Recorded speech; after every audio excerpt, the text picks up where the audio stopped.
गाड़ी से आगे जितने भी गाड़ी लगा आप लोग साइड पे रहेंगे।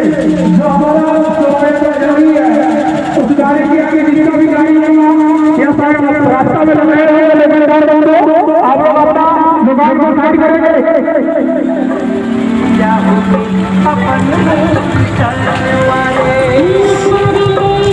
जितना भी टेम्पो लगा हुआ है हमारा शोभा यात्रा शाही स्तर पहुंच रही है।